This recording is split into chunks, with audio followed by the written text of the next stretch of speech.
तो हम इसका ए का निकाल रहे हैं अब सेकंड डज आर्म्यू यानी कोफैक्टर मैट्रिक्स ऑफ ए। तो कैसे निकलेगा, इस दो को अगर हम सेकंड निकालेंगे तो दो का रो और कॉलम छोड़ दो, फिर दो का रो और कॉलम छोड़ो, क्या बचेगा -6 5 9 -20। तीन का निकालेंगे तो इसका रो और कॉलम छोड़ो, 4 5 6 -20 4 5 6 -20। फिर 10 के लिए निकालेंगे तो 10 का इस वाले एलिमेंट के लिए इसका रो और कॉलम छोड़ो, इस पोजीशन पर आ गया, कितना आ गया 4 -6 6 9। 4 के लिए इस वाले के लिए निकालेंगे तो ये रो और कॉलम छोड़ेंगे, 3 10 9 -20 3 10 9 -। 6 के लिए निकालेंगे, ये और ये कैंसिल होगा, 2 10 6 -20 2 10 6 -। 5 के लिए निकालेंगे तो ये रो और ये कॉलम जाएगा, 2 3 6 9 2 3 6 9। जब -20 के लिए निकालेंगे तो ये और ये जाएगा, कितना जाएगा 2 3 4 -6। 9 के लिए निकालेंगे तो ये और ये जाएगा, ये और ये 2 10 4 5 2 10 4 5। ठीक है, बिल्कुल ये कॉलम गया, ये हो गया 2, हाँ ठीक है। और 6 के लिए निकालेंगे तो ये रो और कॉलम जाएगा, क्या बचेगा 3 10 -6 5।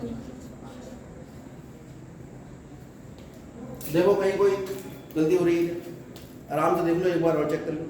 ठीक, इधर से चेक करो, ये लेंगे कितना आना चाहिए -6 5 9 -20। ठीक, इसके लिए लेंगे तो ये और ये छोड़ेंगे, 4 5 6 -20।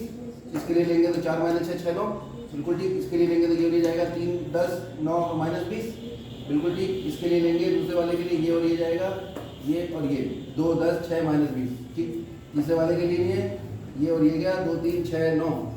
और इसके लिए लेंगे 3 10 -6 5। इसके लिए लेंगे 2 10 4 5। इसके लिए लेंगे 2 3 4 -6। एक बार रीचेक बहुत ही जरूरी है, और निशानों को ध्यान से, plus minus plus minus plus minus plus minus, ऐसे ऐसे समझ में आ रही है बात। चाहे वैसे भी देख लो, ये 1 1 है, 1 + 1 प्लस में आएगा, ये 1 2 है, 1 + 2 3 ऑड हो गया, विषम हो गया माइनस में। ये एड्रेस जिसका सम होगा प्लस में, एड्रेस जिसका योग माइनस में आएगा, मतलब रो और कॉलम दोनों का योग माइनस में आएगा, वो माइनस, विषम आएगा वो माइनस। जैसे ये वाला चेक करो, कितना है ये 2 3 5 5 विषम होता है माइनस। क्लियर। अब इसका मान निकालो, सी का मान कितना है, एक एक करके निकालो। माइनस तो ये तो प्लस का था, कितना हुआ है 6 दूनी 12, 120 माइनस 9 पंजे 45। ये माइनस अपनी जगह कितना हुआ, माइनस का 80 माइनस 6 पंजे 30। ये कितना आएगा 9 चौक 36 माइनस का प्लस का 36। ये आ जाएगा माइनस ब्रैकेट माइनस का 60 माइनस का 90। ये आ जाएगा प्लस में माइनस 40 माइनस 60। ये आ जाएगा माइनस 18 माइनस 18, भाई 9 18 माइनस 6 दिया 18। ये कितना आ जाएगा प्लस में 15 + 16। ये माइनस में 10 माइनस 40। ये प्लस में माइनस 12 माइनस। हाँ बताओ किस जगह, एड्रेस बोलो, एड्रेस 3 1 दिया है, 5 दिया 15 और दक्षिण साइड, बिल्कुल ठीक। वैसे भी रीचेक करता हूँ अभी, तुम लोगों ने सबने रीचेक कर लिया, अब जरूरत नहीं रीचेक करने की। अब इधर आ जाओ, अभी तो सी का ही मान चल रहा है, ठीक है।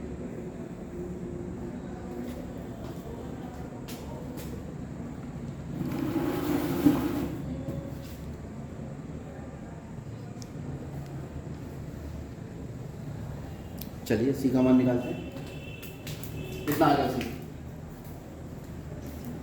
120 में 50 घटाओ, 5 गया 5, 11 में 7 गया 4 गया 7। ये माइनस का कितना आएगा, माइनस का 110। ये 6 6 12, 3 और 3 6 और 1 7। ये कितना आ गया माइनस का 150। और ये आया -100।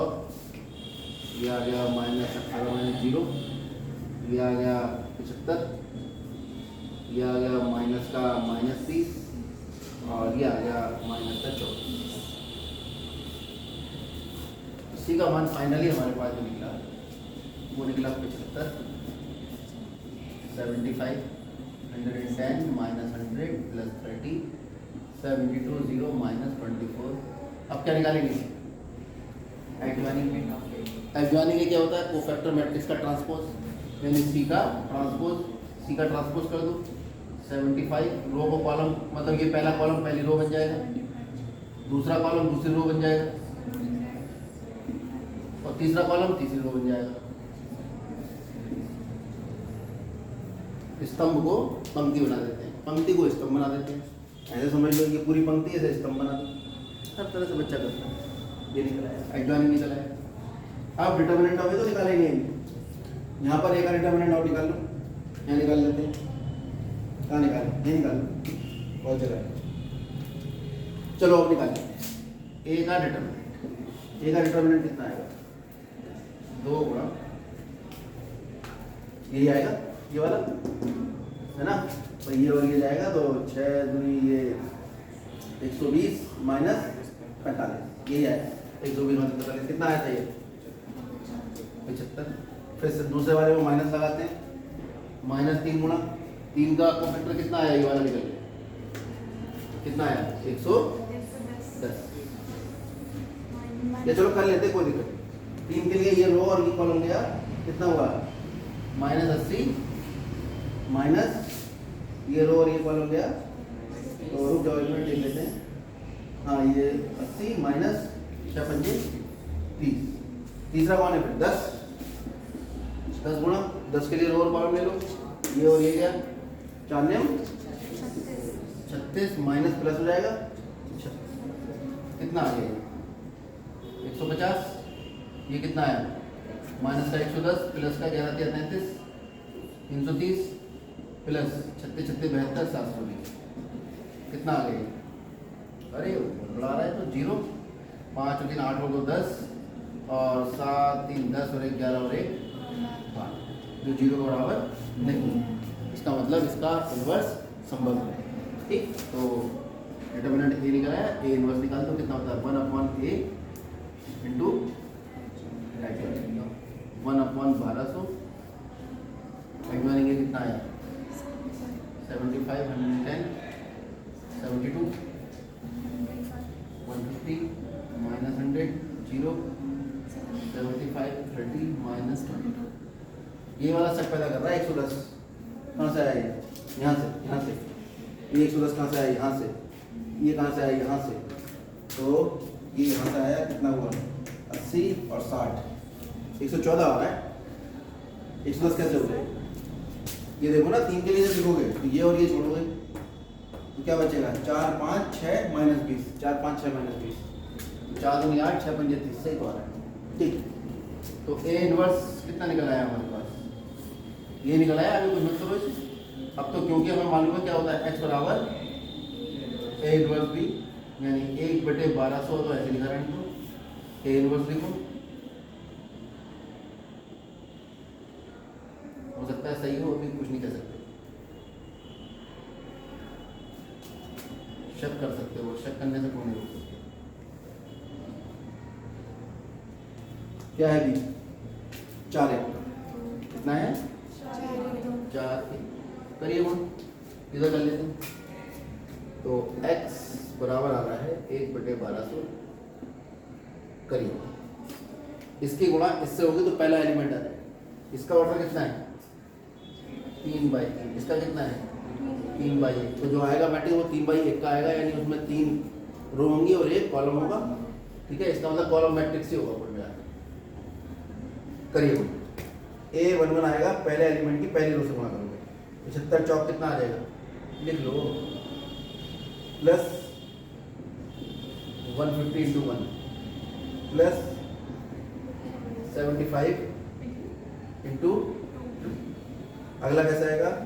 110 इंटू 4 माइनस 100 गुणा 1 प्लस 30 दूनी 60। इसकी करेंगे 72 गुणा 4 प्लस 0 माइनस 48। निकालिए, 4 पंजे 20 और 7 चौक 28 और 2 30 प्लस 150 प्लस 150। ये कितना आ गया? 440 माइनस 40, क्यों? -60 -100 40 हो जाएगा। प्लस माइनस 60 प्लस 100, ये कितना हो गया? ये 72 कैसे हो गया? 72 था ये, हाँ ठीक है। तो 4 दूनी 8 और 7 चौक 28 माइनस 48, तो ये आ गया आपका 1/1200 300 600 400 और ये कितना आ गया 240।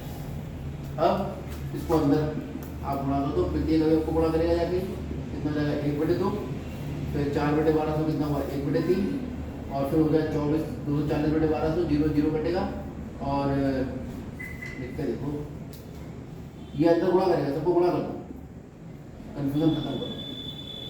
क्योंकि जब बाहर कोई अवयव है अगर मैट्रिक्स के तो अंदर जाके प्रत्येक अवयव से क्या करता है गुणा करता है। 240 गुणा 6 दूनी 12 4 दिया 12, ये 0 से 0 कैंसिल होगा 12 10 काटो 12 दूनी 24 1/5, तो कुल मिला के हमारे पास अब जो आया x वो निकल कर आया कितना 2 3 और 1/, कितना 5 सर 1/2 बिल्कुल 1/2 1/3 और 1/5। और ये किस किस की वैल्यू है? x की वैल्यू क्या है? x क्या है? p q r। किसकी वैल्यू निकल रही है? p q r की। तुलना करेंगे, p का मान कितना आ गया 1/2 और p का मान था कितना 1/x, तो x का मान कितना आ गया 2। उसके बाद q की वैल्यू कितनी आई 1/3, q कितना था 1/y बराबर 1/3, तो y की वैल्यू कितनी आ गई 3 और r कितना था कितना आ रहा है 1/5, r की वैल्यू थी 1/y 1/z और z की वैल्यू कितनी आ गई यहाँ से, तो x बराबर 2 y बराबर 3 और z बराबर 5। ये आपका इस समीकरण का हल, समीकरण लिखा है। तो ऐसे सवाल भी आपके पास आ सकते हैं।